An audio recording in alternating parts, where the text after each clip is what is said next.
how do you forget someone that you really used to care about? Or maybe that you even still cared about?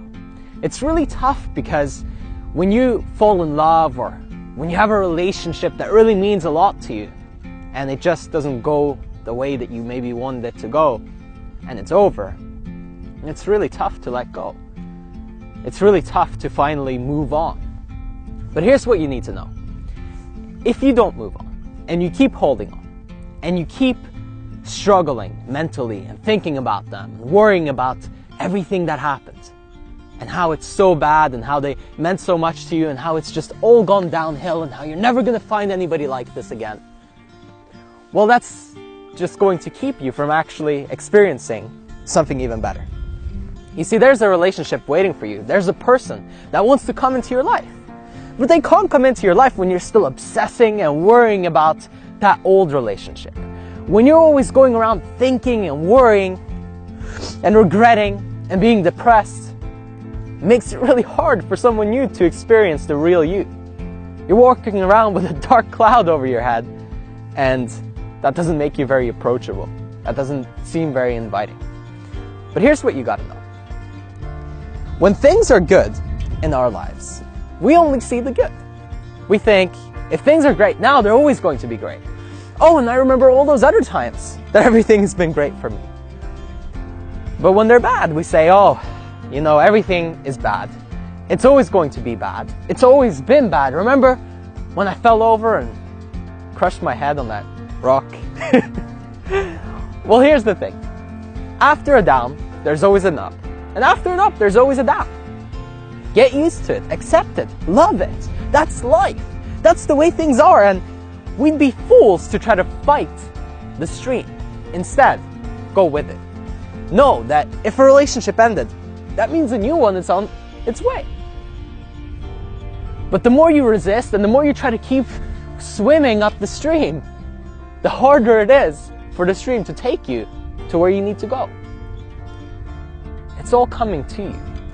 But you're the one who blocks it, resists it, fights it, says, I don't want it like this, I want it like that. We have certain expectations and ideas of how our life should be. Who should be and who shouldn't be in our life. Who should love us and who shouldn't love us. And who are you to decide? What makes you almighty? To set these expectations and say that life should be a certain way? It is what it is. And the only thing we can really do is deal with it and say, okay, well, if that's what it is, if he or she doesn't love me back, if that person doesn't want to be around me anymore, so be it. Let me love myself. That's what you gotta do. Take care of you. If you want to heal, start doing the things that really make you light up. Start doing the things that you really, really, truly enjoy. And before you know it, people will be attracted, pulled towards you. Maybe even that person that you're obsessing and thinking and worrying about and trying to forget will all of a sudden return. Unless they're passed away, of course, which makes it even harder. Because when we're mourning and we have a loss of somebody that we truly, truly cared about, that meant a lot to us, it's hard to see a bright future. It's hard to think about that things are going to get better. But that's what you need to know. Things are going to get better. Things are going to improve. But for things to improve, you have to improve. And for things to get better, you have to get better. Swim with the stream. If it's taking you down, go down. If it's taking you up, if the wind is blowing behind your back, allow that. It can be effortless. We're the ones that create suffering. Pain is temporary. Pain will go away. Pain will subside. But suffering can be forever. Mentally torturing yourself. Mentally blaming yourself for what you didn't do or what you didn't say. It's never going to help you. And it's never going to help that person that you keep thinking about. That's the biggest thing. You see, we think we're somehow doing them a favor, or somehow that we're being honorable because we keep thinking about them. But the truth is, would they really want you to be doing that?